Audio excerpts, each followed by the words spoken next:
Yeah, everyone. My name's Brian Jones. I'm a program consultant here with Nava. I have 20 plus years experience working across SNAP programs with the focus on quality control and payment error rate initiatives across multiple states. So before we jump into the conversation about using SNAP QC data, I think it's helpful to briefly understand how the SNAP payment errors are measured. So of course, we all know each year states receive a SNAP payment error rate, or PER, a lot of people refer to it as. So these are based on findings from state and federal QC reviews that identify both overpayments and underpayments. Um, One thing I like to emphasize, because it's often misunderstood, is the payment error rate it's not a measure of fraud. It's simply the difference between what was issued and what the household was eligible to receive in a specified month. So that's something to keep in mind as we go through this process. So, of course, all the findings are captured in the SNAP quality control system. This is just the database that stores all the case level information. Uh, the challenge, though, is while the data tells us a lot about where and why errors occur, it can be difficult for states to turn that into clear, actionable insights. But that's where this work that we're talking about and going to look at, that's where that comes into play. So Nava's partnered with the Better Government Lab to analyze publicly available SNAP QC data and develop a tool that helps states quickly see where those payment errors are more concentrated. So, of course, at the end of the day, the goal here is simple. It's to use this data to help states focus on the areas with the biggest impact on reducing the SNAP payment error rate. So, quickly, before we look at the actual visualizations, it's helpful to first understand what's in the QC data and how it helps us analyze payment errors. So, all right.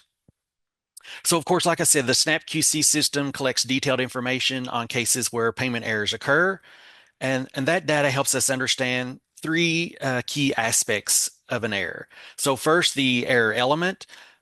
This tells us where the error occurred in that eligibility determination. So, for example, wages and salaries, shelter, household composition.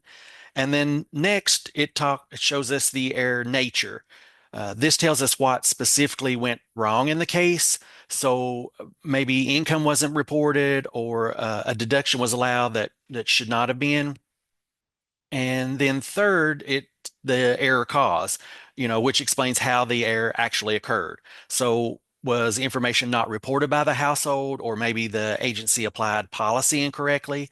But when you look at the graphs in the demo that we're going to look at in just a minute, what you're really seeing is the distribution of these different types of errors, and that's what will help states start to pinpoint where problems are happening in that process. So while understanding where errors occur is important, I think the real value is what you do with that information afterwards.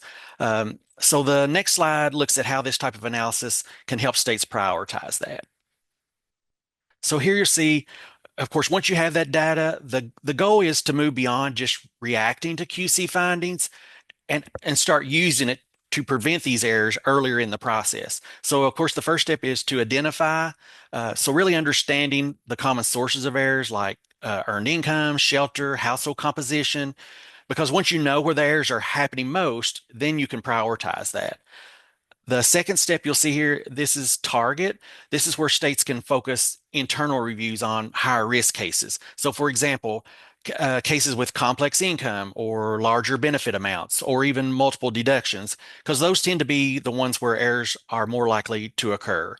And then finally, the third step is, of course, improve. This is, of course, where states can strengthen those processes to help prevent errors.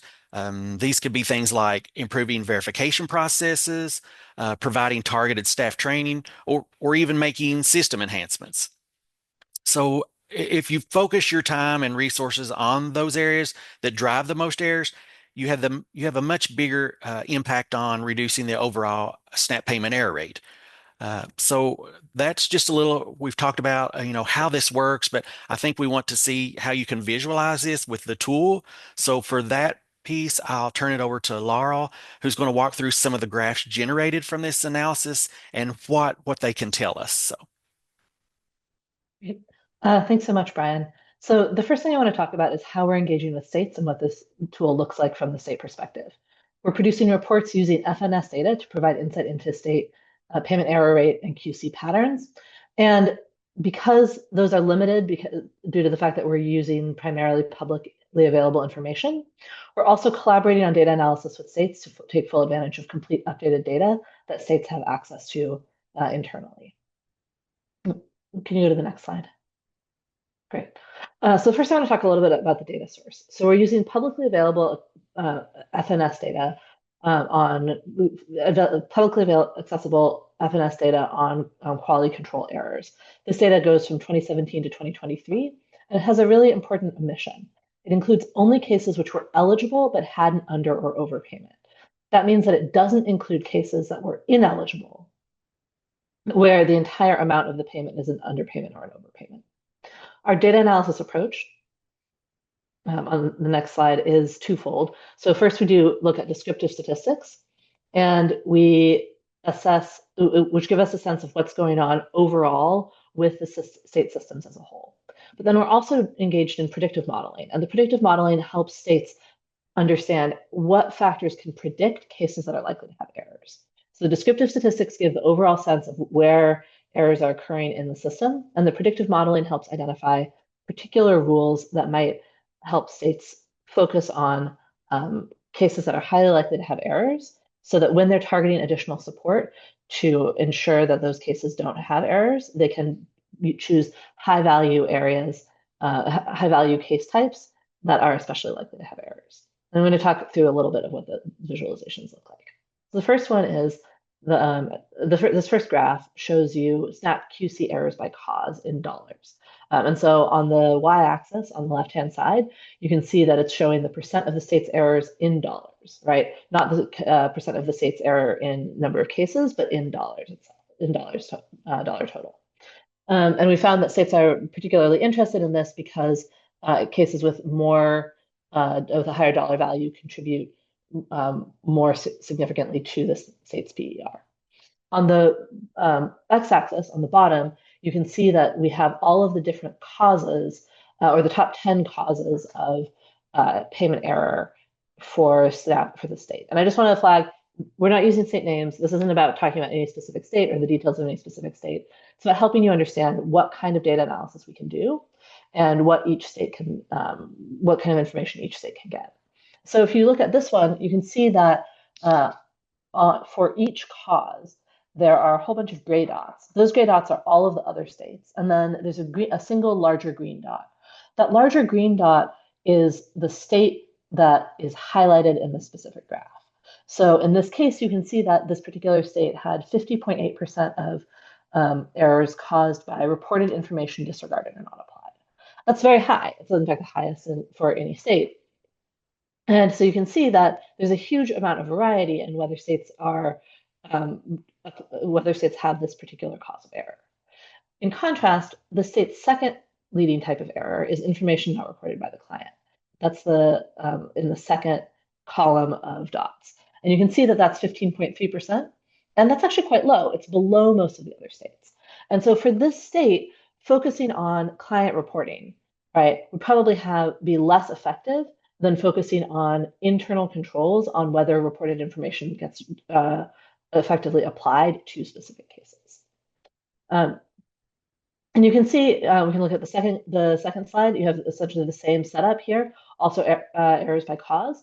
And you can see here that the leading cause of error for this state at 68.2% is information not reported by client. And in contrast, reported information disregarded or not applied is the third leading cause of error, and that's all the way down at 9.9%. So for this state, the appropriate interventions, or the highest value interventions that would be most effective at reducing this payment error rate would look really different. And you can see, looking at those gray dots, at the sort of general range of how these causes are distributed, that there's a lot of variation, that states can be very different from each other. And it's important for states to be pulling off of the data, to be basing their interventions on data about their own error causes, rather than data on different states' error causes or national causes of error. Let's go to the next slide. So for the next two slides, I'm really just showing a very, very similar graph. You can see percent of state error dollars on the left-hand side on the y-axis. And in this case, we're looking at element rather than rather than cause. So in this particular state, shelter deduction is the leading element contributing to payment errors. And but you can see that there's a lot of variety there too, right? Shelter deduction can vary from almost all the way down at 0 up to 28.3%. Meanwhile, wages and salaries can be a very important element contributing to payment errors, and those can vary from just under 20% to over 50%. And so again, when we're looking at which elements are a concern, whether you need to think about, do we have reporting issues around wages and salaries? Do we have reporting issues around utilities or shelter deductions? That can vary a lot by state as well. Let's go to the next one. And then finally, this is the similar visualization for errors by nature, again in dollars. So you can see here that on the far left, there's deduction included that should not have been. There's a lot of variety there. That can be a very significant contributor to errors, and it can be a very minor contributor to errors as well. Same with more income received from this source than budgeted. Same with unreported source of income or deduction that should have been included but was not. So again, when we're looking at the nature of errors, right? What happened? What led to what kind of error was it? You see a really wide degree of variation across different states. Right. And then the final thing I want to talk about is those are our descriptive statistics, and I want to talk about a predictive modeling.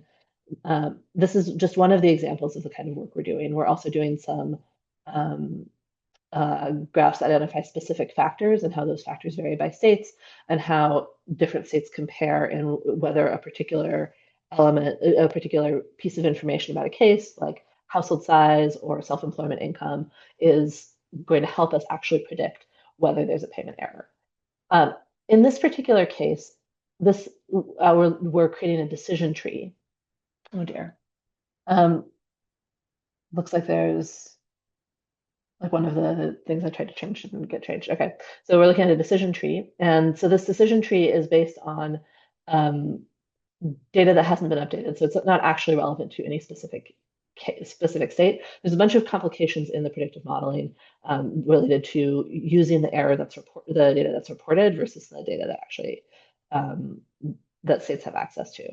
But what you can see here is that there's in this decision tree, at the very top, you can see that it starts with almost 4,000 cases on the left-hand side.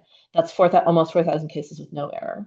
On the right-hand side of that same node, you have 339 cases with an error. And what the decision tree does is it splits those cases out by simple predictable rules and tells you how many cases after each split have an error. And so if you follow the decision tree down on the right-hand side, so you can see earned income greater than or equal to $637. Right away, you get over 90% of the cases without errors falling out. And so you have 324 cases with no error and 142 cases with an error. And that's fantastic because even if you just use that single rule to identify cases that you should investigate, you've already gotten yourself to a situation where you have about a quarter of cases that have errors as opposed to closer to 10%. But we can actually do better by adding a couple more rules. We can add benefit relative to max allotment is greater than 37%. And we can add shelter expenses relative to gross income are less than 79%. And that gets us down to the orange node on the far right-hand side, 187 and 126. So there are 187 cases with no error and 126 cases with an error. If you provide support, if you provide additional support to the caseworkers who are dealing only with that node, right, then you're going to be providing additional support to cases that make up less than 10% of the total number of cases. And in doing that, you're going to be able to get a third of the errors, over a third of the errors, right? Because you're going to have 126 out of 339 errors identified within that node. And that can just help states be much more efficient in figuring out where they can provide additional support to particular types of cases that need that will most effectively reduce the payment error rate. We're doing the same thing with a variety of sources of data, and we're figuring out how to help states identify these pools of cases that have particularly high rates of error. Can you move to the next slide? Great. So we're working on producing reports. It's fantastic to have this publicly available data. And so we can produce reports based on the publicly available data for any state. And we can also work with you to apply our methods to your internal data, either by having a data sharing agreement where we're able to do the analysis ourselves, or where we're collaborating with states to use our techniques to apply them to states' internal QC data, which can really improve the level of accuracy and help us have a lot more information about what is contributing to SNAP payment error rates in particular states. Thanks so much, everyone. I'm going to pass it back over to Tiffany.